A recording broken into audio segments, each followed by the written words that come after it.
দিনের তৃতীয় প্রহর। বিশাল এক কামরার গরাদের সামনে দাঁড়িয়ে বরফপাতের দৃশ্য দেখছিল হাসান। শুকনো ঘাস বিছানো কামরায় এক কোণে চুলোয় আগুন জ্বলছে। তার পাশে দুটো কম্বল ও একটা চামড়ার ওভারকোটে কামরার সামনে এসে দাঁড়ালো মিয়ান্দাদ। বরফে ছেয়ে যাওয়া ওভারকোট খুলে ঝেড়ে মুছে প্রবেশ করল কামরায়। জানালা বন্ধ করতে করতে হাসান বলল, এই মৌসুমে বেশি দূরে যাওয়ার দরকার ছিল না। ওভারকোট একদিকে রেখে আগুনের উপর হাত বাড়িয়ে ও বলল, এতক্ষণ সোহেলের অপেক্ষায় ছিলাম। 50 জন অশ্বারোহী নিয়ে ভোরে টহলে বেরিয়েছে, ও এখনও ফেরেনি। ওখানে বলে এসেছি ও এলে সাথে সাথে আমাদের সংবাদ দিতে। চুলোর কাছে বসতে বসতে হাসান বলল, তুষারপাতের কারণে কোনো বস্তিতে ও হয়তো থেমে গেছে, তুমি বসো। তার পাশে বসল মিয়ান্দাদ। বলল, আমার ভয় হয় ইয়াজদগির্দ স্বস্তিতে বসতে দেবে না আমাদের। তার চেষ্টায় চীনা ও তাতারিরা আমাদের বিরুদ্ধে এক হয়ে যেতে পারে।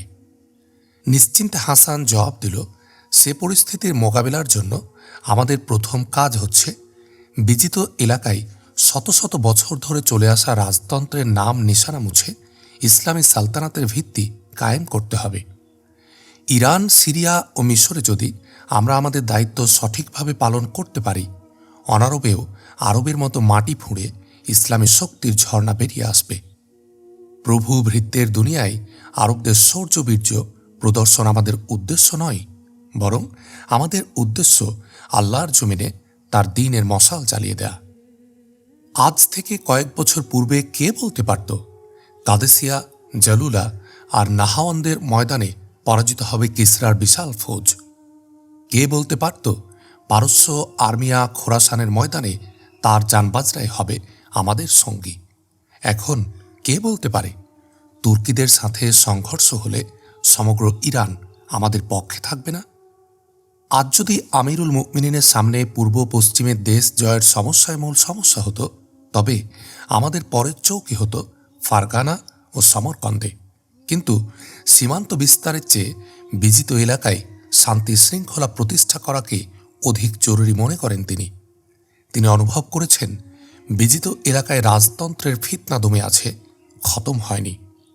অনারবকে অতীতের অন্ধকার থেকে বের করতে হলে আমাদের সময়ের প্রয়োজন। আমার বিশ্বাস ওমর ফারুক রাদিয়াল্লাহু আনহুর খেলাফাতে কোনো ফিতনা মাথাচাড়া দিয়ে উঠবে না। মানব সভ্যতার অতীত, বর্তমান ও ভবিষ্যৎ নিয়ে যতই ভাবছি ততই অনুভব করছি এ দুনিয়ায় তার তীব্র প্রয়োজন। হাসান, পর্বতের বোঝা শুধু পর্বতই নিতে পারে। মানুষ যদি অপরকে তার বয়স দিতে পারত, আর আমাকে কেউ বলতে তুমি 1000 বছর বাঁচবে, নির্দ্বিধায় আমার বয়সের সবটাই দিয়ে দিতাম খলিফা উমর রাদিয়াল্লাহু আনহুকে। আমার দোস্ত, এ দুনিয়ায় হামেশাই তার প্রয়োজন থাকবে। চিরদিন বেঁচে থাকবেন তিনি, যার জীবনের প্রতিটি শ্বাস চাই আল্লাহর সন্তুষ্টি, যার অতীত হওয়া প্রতিটি কাজ ভবিষ্যতের সৌভাগ্য জন্ম দেয়। মৃত্যু তার জন্য নয়। এমন সময় আসে নিজের ঘাড়ের বোঝা যখন ছেড়ে যেতে হয় অপরের জন্য। খলিফা ওমর রাদিয়াল্লাহু আনহু তো কুদরতের এ নিয়মের বাইরে নন, কিন্তু তার পদচিহ্ন জীবন চলার পথের মুসাফিরদের জন্য হবে আলোকবর্তিকা। অতীত ইতিহাসের পাতায় যারা খুঁজবে এক মুমিনের দৃঢ়তা ও ইয়াকিন, এ উচ্চমনা বিজয়ের কর্মতৎপরতা, এক মহান শাসকের ন্যায় ইনসাফ, সততা আর সংযম, এক উপমাহীন মানুষের অনন্ত বিশালতার হৃদয়গ্রাহী কাহিনী, এ মুবারক যুগ সব সময় বেঁচে থাকবে ওদের মনে। আসরের খানিক পর মৃদু হেসে কামরায় প্রবেশ করল সোহেল। হাসান বলল, চৌকির কাছে থেকেও তুষারপাতের দৃশ্য দেখতে পেতে? আমরা তো ভেবেছিলাম দুশ্মনের ছাউনিতে হামলা করে দিয়েছ। এখন আর দুশ্মনের ছাউনিতে হামলা করতে হবে না। হাতিয়ার সমর্পণ করার ফায়সালা করেছে ইয়াজদগিরদের সঙ্গীরা। ওদের 10 জনের এক প্রতিনিধি দল সন্ধি প্রস্তাব নিয়ে সিপাহ সালারের কাছে আসছে। তার মানে এখানে আসছে প্রতিনিধি দল? জি হ্যাঁ, তাদের নেতাকে সাথে করে নিয়ে এসেছি আমি। সাথীরা রয়ে গেছে আমাদের চৌকিতে। ঠান্ডা আর ক্লান্তিতে ওরা নেতিয়ে পড়েছে। তাদের নেতা কোথায়? বাইরে দাঁড়িয়ে আছে। আপনার খিদমতে হাজির হতে চাইছে। তার নাম জিজ্ঞেস করেছ? মিয়ানদাদের প্রশ্ন। নাম জিজ্ঞেস করার প্রয়োজন হয়নি, আমি দেখেই চিনেছি। আপনার দোস্ত আদমান। আদমান? চঞ্চল হয়ে উঠল মিয়ানদাদ। কিন্তু আপনি এখানে, আমি তাকে বলিনি। আমি তাকে নিয়ে আসছি, বেরিয়ে গেল মিয়ানদাদ। মোজা খুলে চুল্লির সামনে বসে পড়ল সোহেল। হাসান পায়চারি শুরু করল কামরায়। একটু পর সোহেলের দিকে তাকিয়ে বলল, এইমাত্র মিয়ানদাদকে বলছিলাম কোনো ফায়সালা করতে দেরি হবে না ওদের, ভোর হলেই ওদের এখানে ডেকে পাঠাবো। আদমানকে সাথে নিয়ে কামরায় প্রবেশ করল মিয়ানদাদ। তার শীর্ণ ও দুর্বল চেহারা অতীতের দুঃখ মুসিবতের প্রমাণ দিচ্ছিল। হাসানের দিকে তাকিয়ে মাথা নিচু করল। এগিয়ে গেল হাসান। মোসাফার জন্য হাত বাড়িয়ে বলল, তুমি আমার অপরিচিত নও। তোমার ব্যাপারে মিয়ানদাদের কাছে এতটা শুনেছি, এখন নতুন করে পরিচয় করিয়ে দেওয়ার দরকার নেই। তোমার অন্যান্য সঙ্গীরা এখানে পৌঁছলেও বিশ্রামের ভালো বন্দোবস্ত হতে পারত। আমাদের ঘোড়াগুলো শক্তি নিঃশেষ হয়ে গেছে, কিন্তু যদি জানতাম মিয়ানদাদ এখানে, পথে থামত না আমার সঙ্গীরা। আপনাদের সঙ্গীরা আমাদের দেখে ফেলেছে, এ নিছক দুর্ঘটনা, নয়তো মরুর দিকে যাচ্ছিলাম আমরা। মরু যেতে হবে না তোমাদের, বল গেছেন আমাদের সিপাহসালার, এ চৌকি হয়েই ফিরবেন। মৌসুম খুব খারাপ না হলে পৌঁছে যাবেন 8-10 দিনের মধ্যেই। তার খিদমতে আমি দুধ পাঠাচ্ছি। আমার বিশ্বাস তোমাদের কথা শুনলে পথে তিনি থামবেন না। এখন নিশ্চিন্তে কথা বলো। সিপাহসালার আসা পর্যন্ত তুমি আমাদের মেহমান। কাল সকালেই তোমার সঙ্গীদের ডেকে নিয়ে আসবো ইনশাআল্লাহ। আগুনের পাশে বসল আদমান। মিয়ানদাদ বসল আদমানের পাশে। নিঃশব্দে কাটল কতক্ষণ। একটু আগে দোস্তের চেহারায় মিয়ানদাদ দেখছিল যে প্রশান্তি, সেখানে ফুটে উঠছিল পরাজয়ের গ্লানি। আদমান তার হাত ধরে নিজের দিকে ফিরিয়ে বলল, ক্লান্তি অনুভব করলে শুয়ে বিশ্রাম করো। না, ক্লান্ত নই। অতীত ঘটনাবলী আমায় কঠিন করে দিয়েছে। সন্ধির পয়গাম নিয়ে তুমি এসেছ। আমার কোনো কথায় যদি তোমার হৃদয়ের বোঝা হালকা হয়, সিপাহসালার আমির এবং তামাম মুসলমানদের পক্ষ থেকে এ ঘোষণা দিতে পারি যে আমরা তোমাদের জান, মাল ও ইজ্জতের হেফাজতের জামিন, বলল হাসান। আপনার খেদমতে হাজির হওয়ার আগেও এমন কথা শুনেছি সোহেল ও মিয়ানদাদের মুখে, কিন্তু ফোরাত থেকে জিহুন পর্যন্ত মুসলমানদের বিরুদ্ধে অসংখ্য লড়াইয়ে অংশ নেওয়ার পর আমার আর সঙ্গীদের ধারণা নেই কি শাস্তি হবে আমাদের। এ আশঙ্কা নিয়ে মরুর দিকে রওনা করেছিলাম। আমাদের হাতে পায়ে বেড়ি পরাবে আপনাদের প্রথম চৌকিতে পৌঁছাতেই। কিছু মনে না করলে প্রশ্ন করব, এদের জানমালের হেফাজতের কদ্দূর এখতিয়ার রয়েছে আপনাদের, যারা উপর্যুপরি পরাজয়ের হতাশ হয়ে হাতিয়ার ছেড়ে দিতে বাধ্য হয়েছে। আমাদের একজন সিপাইও এ হেফাজতের জামিন হতে পারে। তার মানে আমাদের সাথে কয়েদিদের মতো ব্যবহার করা হবে না? তোমাদের গোলাম বানানো আমাদের লক্ষ্য নয়, বরং তোমাদেরকে মুক্তি ও স্বাধীনতার নেয়ামাতে অভিষিক্ত করতে চাই আমরা। যদি আমরা মুসলমান না হই তবুও কোনো ষড়যন্ত্রে জড়াবে না, এ শর্তে ফিরে যেতে পারবে। আমাদের ছেলেমেয়ে, ওদের হেফাজত আমাদের জিম্মাই। ইয়াজদগিরকে যদি ধরে নিয়ে আসতাম তাহলে স্বস্তি পেতাম, সে আর চক্রান্ত করতে পারবে না। চিরদিনের জন্য ইরান পরাজিত হয়েছে, আপনারা কি তাই মনে করেন? না, আমরা মনে করি কিসরার গোলামি থেকে ইরানবাসী নাজাত পেয়েছে। তুর্কের খাকান অথবা চীনের শাহানশাহের সহযোগিতায় আবার যদি ওরা ক্ষমতা দখলের চেষ্টা করে, তাহলে ইসলামের নিশানকে নিজের পতাকা মনে করবে ইরানিরা। শত শত বছর পর যারা পেয়েছে স্বাধীনতা ও মুক্তির স্বাদ। কয়েকজন ইরানি স্বেচ্ছাকর্মী রয়েছে আমাদের কেল্লায়, ওদের জিজ্ঞেস করে দেখতে পারো আল্লাহর দ্বীনের ব্যাপারে কি ওদের ধারণা। মিয়ানদাদকে দেখার পর তার আর প্রয়োজন নেই। আদমান, মিয়ানদাদ বলল, নতুন পরিবেশ দেখে তোমার বুঝতে কষ্ট হবে না। শত শত বছরের আধারের পর যখন ফুটে উঠেছে উষার আলো, তা কত সুন্দর, কত হৃদয়গ্রাহী। নিশ্ছিদ্র আধারের সাথে ঘুরছি, কয়েক বছর আগেই তা বুঝেছি আমি। দীর্ঘ সময় ঘুরপাক খাওয়ার পর ফিরে এসেছ তুমি। ফিরে না এসে আমাদের উপায় ছিল না, গম্ভীর কণ্ঠে বলল আদমান। জিহুনে ডুবে গেছে আমাদের স্বপ্ন আর সাহসের তরি। ফারগানার পথে ইয়াজদগীরদের সঙ্গ ছেড়ে ফিরে এসেছে আমাদের একদল সঙ্গী। তাদের কথায় অনুভব করেছি বাকিরাও বেশিদিন তার সাথে থাকবে না। সন্ধ্যায় মেজবানের সাথে খানা খাচ্ছিল আদমান। আরও কয়েকজন লোক থাকায় মিয়ান্দাদের সাথে ও মন খুলে কথা বলতে পারছিল না। সন্ধি প্রস্তাব নিয়ে আসা আরও কজন রয়ে গেছে পিছনের চৌকিতে। এ খবর ছড়িয়ে পড়েছে কেল্লায়। চেহারা দেখে মুসলমানদের আনন্দ অনুমান করা আদমানের পক্ষে অসম্ভব ছিল না, অথচ আত্ম অহংকারের পরিবর্তে ওদের চেহারায় প্রকাশ পাচ্ছিল শুকরগুজারি। আশ্চর্য হল আদমান। এশার নামাজের পর আলতো পায়ে কামরায় প্রবেশ করল মিয়ান্দাদ। পাশ ফিরে উঠে বসল আদমান। তার পাশে বসতে বসতে মিয়ান্দাদ বলল, ভেবেছিলাম তুমি ঘুমিয়ে পড়েছ। আমি তোমার প্রতীক্ষা করছিলাম। ও আসবে না? কে? হাসান? না, অন্য কামরায় চলে গেছে ও। তোমাকে অনেক কিছুই জিজ্ঞেস করার ছিল। তুমি না এলে সারা রাত আমার ঘুম হতো না। ইসরার সাথে মাদায়েন থেকে ফেরার হওয়ার সময় সংবাদ নিতে পারেনি বলে আফসোস হচ্ছিল। তখন পরিস্থিতি এমন ছিল, জীবন বাজি রেখেও তোমার কোনো উপকার করতে পারতাম না। তোমার বিরুদ্ধে আমার কোনো অভিযোগ নেই। তোমার স্থানে আমি হলেও সম্ভবত এমনটিই করতাম। কথাবার্তায় তোমাদের সালারকে ইরানি মনে হচ্ছিল। না, ও ইরাকের আরব বংশোদ্ভূত। কিসরার সিপাহী হিসাবে গত লড়াইয়ে রোমানদের বিরুদ্ধে যুদ্ধ করেছে। আমার বড় ভাই জাহাদাদের সাথে ও ছিল রোমানদের কয়েদখানায়। যে সালতানাতের হেফাজতে জীবন বাজি রেখেছিল, তারা অত্যাচার ছাড়া আর অশ্রু ছাড়া ওকে কিছুই দিতে পারেনি। জুলুম আর বর্বরতার অন্ধকার ওকে যখন বাহরাইনের দিকে ঠেলে দিয়েছিল, তখন ও ছিল একা। ফিরে এলো সত্য সঙ্গীদের কাফেলার সাথে। আদমান, হাসানের অতীত শুনলে এ বিপ্লবের সঠিক রূপ বুঝতে তুমি। এরা প্রভু ভিত্তের দুনিয়ায় তুলে ধরেছে মানবতার বিজয় নিশান। তার অতীত আমার কাছে কম আকর্ষণীয় নয়, যে বদলে দিয়েছে তোমার জিন্দেগির পথ। কিন্তু মাহবানু ও ইয়াসমিনের ব্যাপারে তো কিছু বললে না।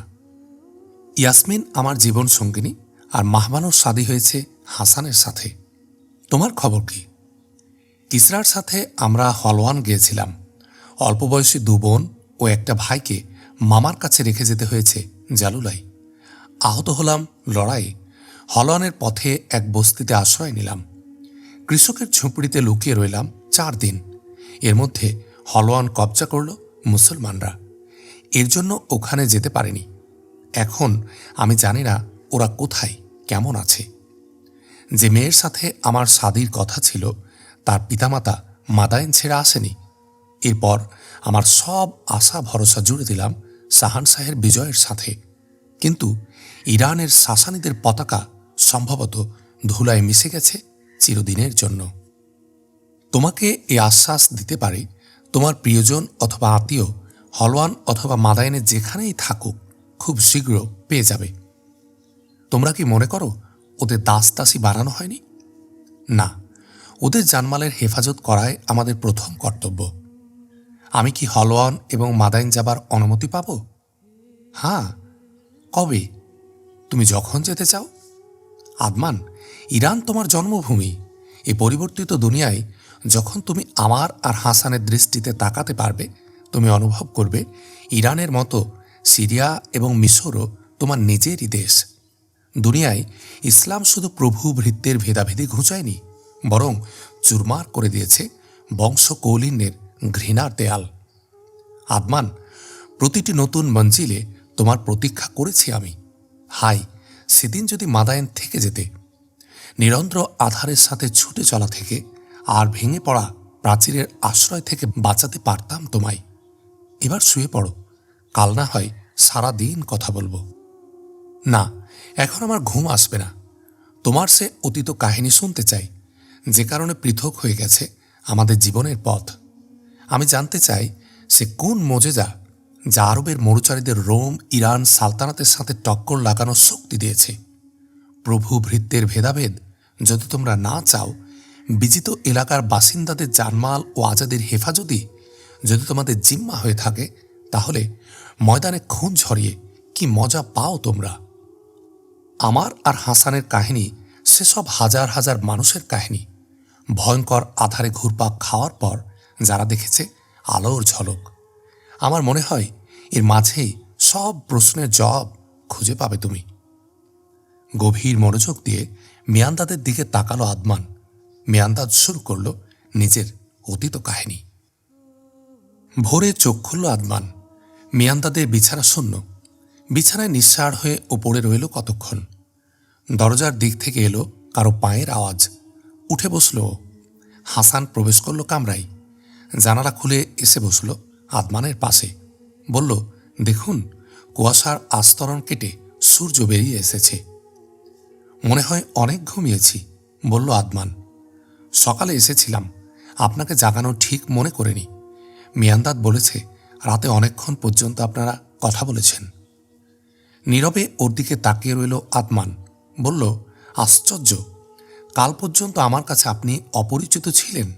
এখন মনে হয় কত বছর ধরে আপনাকে আমি জানি। খলিফা ওমর সম্পর্কে আপনার কাছ থেকে কিছু শুনতে চাই। আমরা তাকে বলি আমিরুল মুমিনিন, কিন্তু তাকে কায়জার ও কিসরার মতো মনে করলে ভুল হবে। বাদশাহের প্রতিটি হুকুমই জনগণের জন্য আইন, কিন্তু খলিফা ওমর ইসলামের বাইরে কোনো নির্দেশ আমাদের দিতে পারেন না। কোনো মুসলমান কি তার সামনে এ দুঃসাহস দেখাতে পারে যে আপনার এই কাজ ইসলামের পক্ষে আর এ কাজ বিপক্ষে?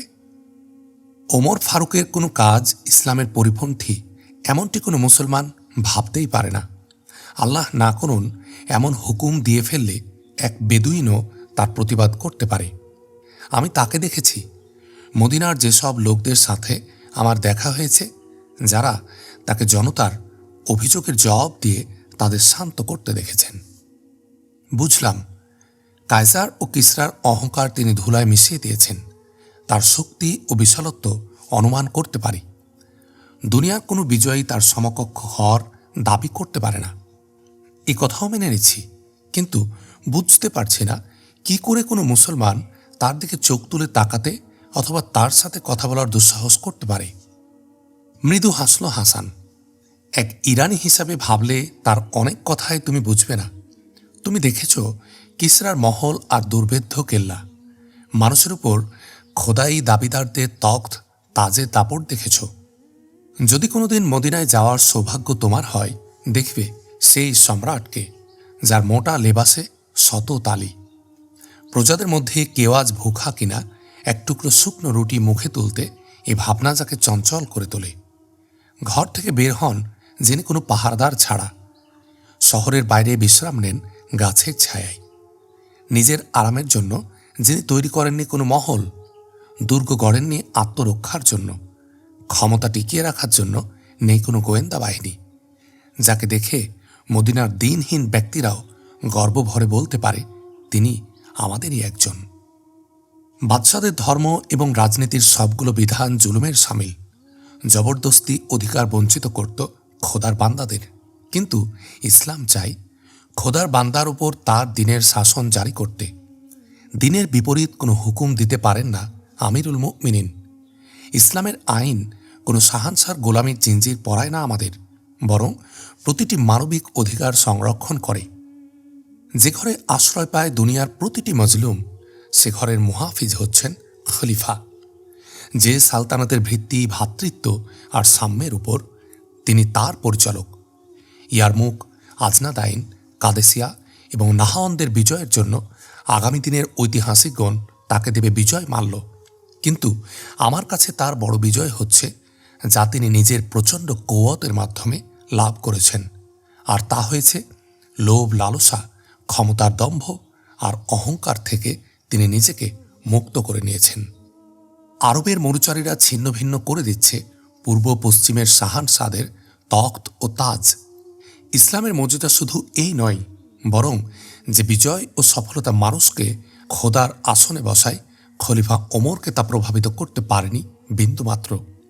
রাজা প্রজার মাঝে শত বছরের প্রাচীর উপড়ে ফেলেছেন তিনি। দুস্থ বঞ্চিত মানবতাকে আল্লাহর ভয় ছাড়া সব থেকে দিয়েছেন মুক্তি। ইরানের প্রান্তসীমায় বিজয় পতাকা উড়িয়ে কি তিনি নিশ্চিত হতে পারবেন যে আর আঘাত করবে না ইয়াজদগির্দ?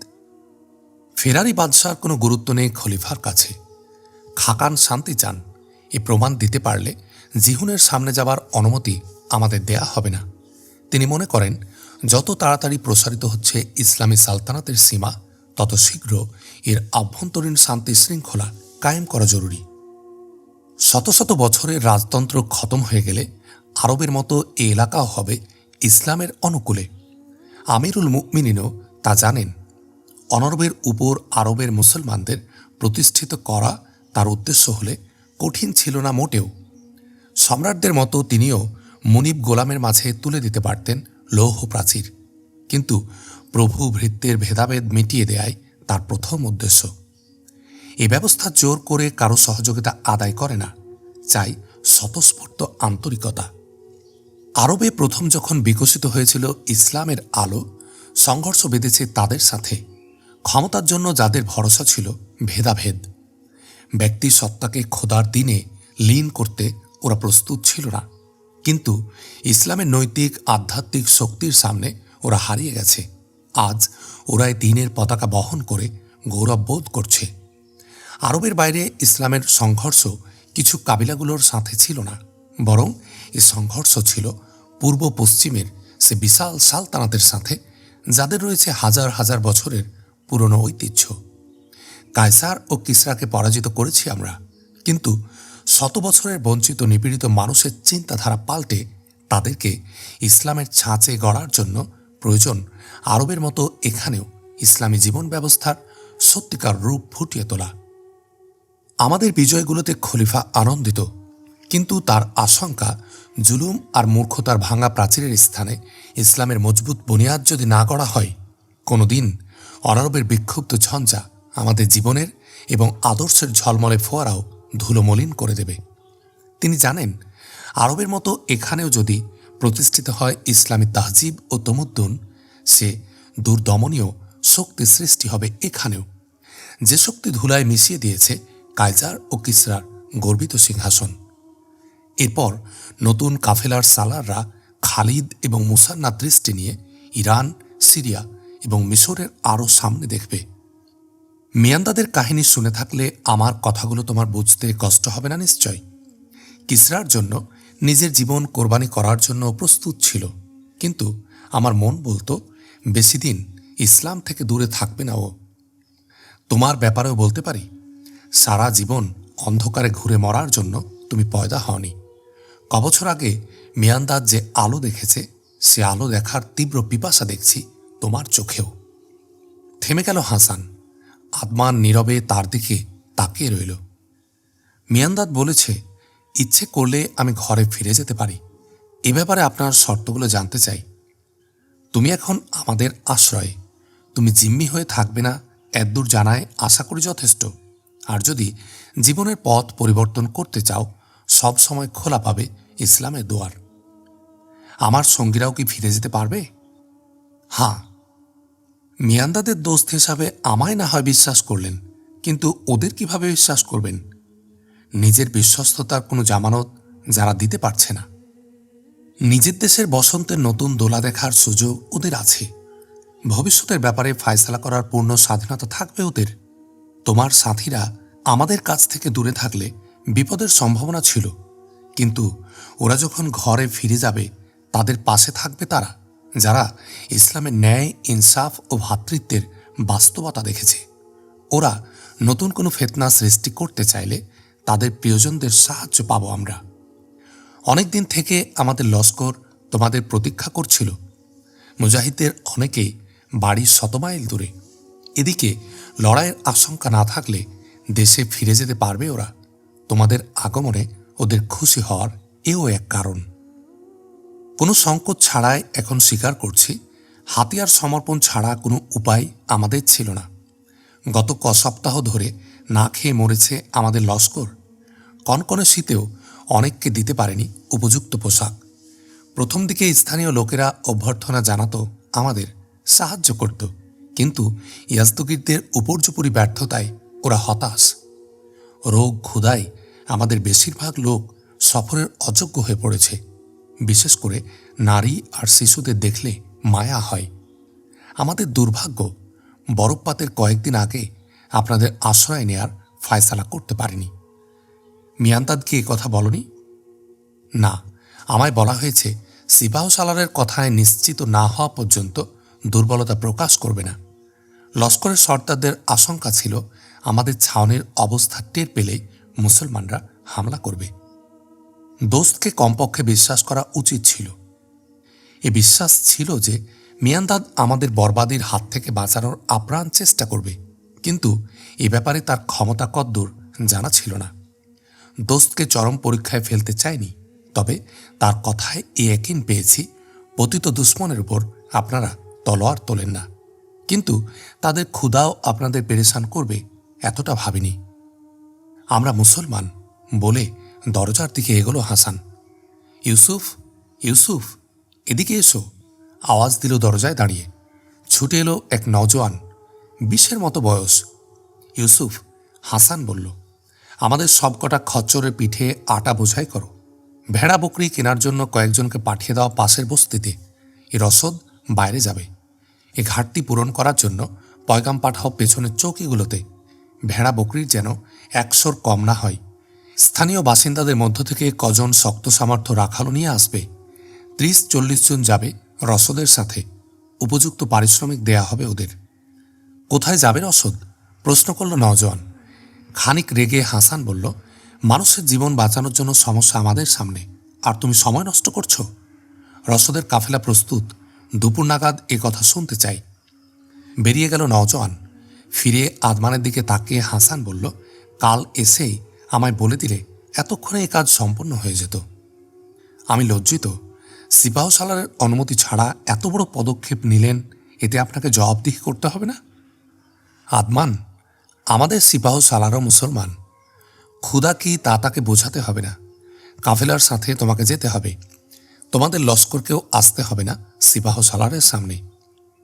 তুমি যদি লস্করকে শান্ত রাখার জিম্মা নিতে পারো, তোমাদের নিরস্ত্রও করব না। ইয়াজদকিরদের সাথে আমাদের লড়াই খতম হয়ে গেছে। ইরানে শান্তি ও নিরাপত্তার জন্য তোমাদের অংশের কাজ এখনো বাকি।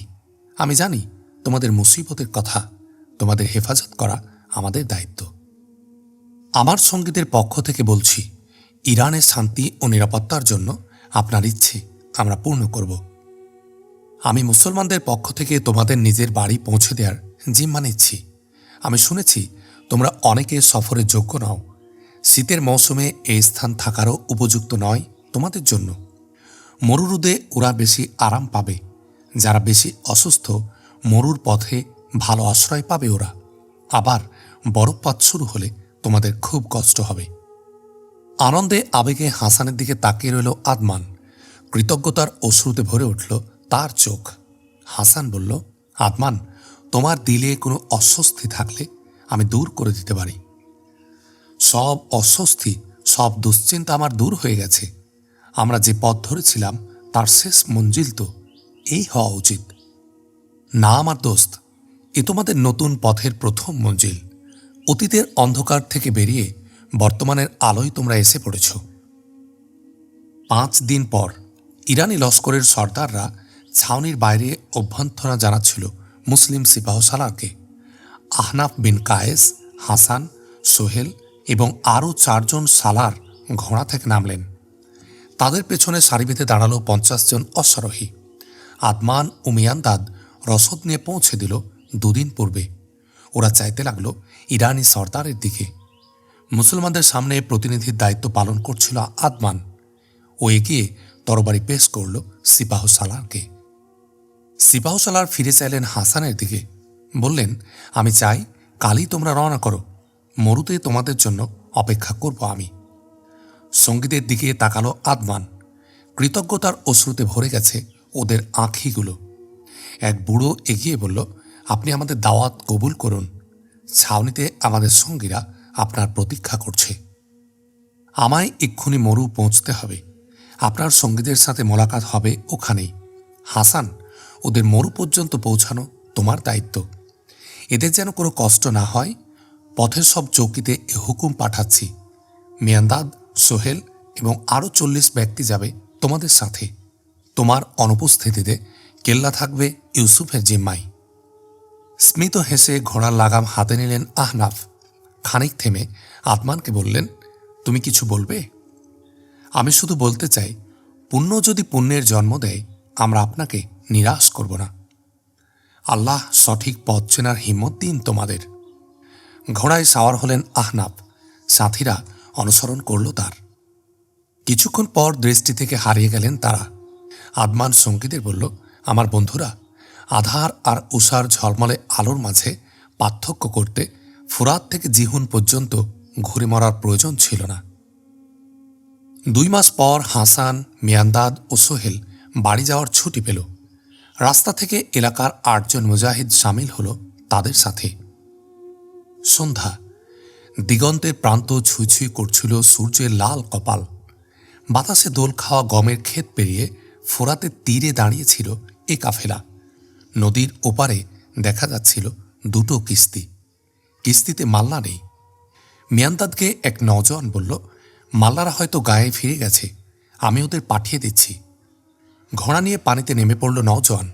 অন্যরা বৃক্ষের সাথে বেঁধে রাখল ঘোড়াগুলো। মাগরিবের নামাজ শেষে সবুজ ঘাসের গালিচায় বসল ওরা। বসন্তের মৌসুম। শীতের পর সাঁঝের আলতো হাওয়া মধুর লাগছিল ওদের। দ্বাদশীর চাঁদ আলোর ঝর্ণা ছড়াচ্ছিল নীরব আকাশে। দীর্ঘ সফর শেষে প্রিয় মিলনের সুবাস পাচ্ছিল হাসান সে বাতাসে। ক্লান্ত মুসাফিরের সামনে ভেসে উঠছিল সবুজ মরুদ্যান। কল্পনার পাখায় উড়াল দিল হাসান। ওর চোখের সামনে ভেসে উঠল ফেলে আসা দিনগুলো আর ভবিষ্যৎ স্বপ্নের সোনালি সড়ক। কখনো তার আত্মা ছুটে যেত সে বিরান ভূমিতে, যেখানে ভয়ঙ্কর আধারের মাঝে আকাশের জলজলে তারার মতোই ঝলমল করছিল সত্য পথের মুসাফিরদের পদচিহ্ন, যাদের সাথে বাহরাইন থেকে খোরাসান পর্যন্ত সফর করেছে ও শুনছিল লড়াইয়ের ময়দানে মুজাহিদদের তাকবীর, ঘোড়ার ক্ষুরধ্বনি, তীরের সনসন আওয়াজ আর তলোয়ারের ঝঙ্কার। যেসব সালারদের তরবারির অগ্রভাগে দুনিয়ার মানচিত্রে আঁকা হয়েছিল নতুন রেখা, যাদের যশ, দৃঢ়তা, ইয়াকিন, হিম্মত আর সাহস হয়েছে অগণিত কাহিনীর শিরোনাম। ও দেখছিল তাদের, যাদের শহীদি খুনে আধার পাড়ায় জ্বলে উঠেছে তৌহিদের সহস্র আলোকমালা। অশ্রুরা এসে পর্দা টেনে দিচ্ছিল ওর চোখের সামনে। জীবন কাফেলার এক জীবন্ত নকিব, এক দৃঢ়চেতা নেতার সে কথাগুলি গুঞ্জরিত হচ্ছিল তার কানে। আমি জানি না কোথায় শেষ হয়েছে আল্লাহর জমিনের সীমানা। আল্লাহর সিপাহীরা যখন এদিকে আসবে, জানি না কতদূর পর্যন্ত সঙ্গ দিতে পারবো ওদের। হয়তো দিগন্তের প্রথম রেখাও পেরোতে পারবো না, কিন্তু হেজাজের কাফেলা যতদিন জারি রাখবে তাদের সফর, যতদিন পর্যন্ত শেষ না হবে আল্লাহর জমিনের সীমানা, আল্লাহর পথে এগিয়ে যাওয়া বন্ধুদের আনন্দের সাথে একাত্ম হয়ে থাকবে আমার আত্মা। কিয়ামত পর্যন্ত মুজাহিদদের বিজয় হবে আমার বিজয়। আমি শুধু এতটুকু প্রশান্তি চাই, বদর ও হুনাইনের যে কাফেলা মাড়িয়েছে মাদাইনের পথ, এ পথের প্রথম মঞ্জিলের চেরাগ আলোকিত হয়েছে আমার খুনে। হাসানের অশ্রু এর জবাব দিচ্ছিল, আমার নেতা, আমার দোস্ত, আমার বন্ধু।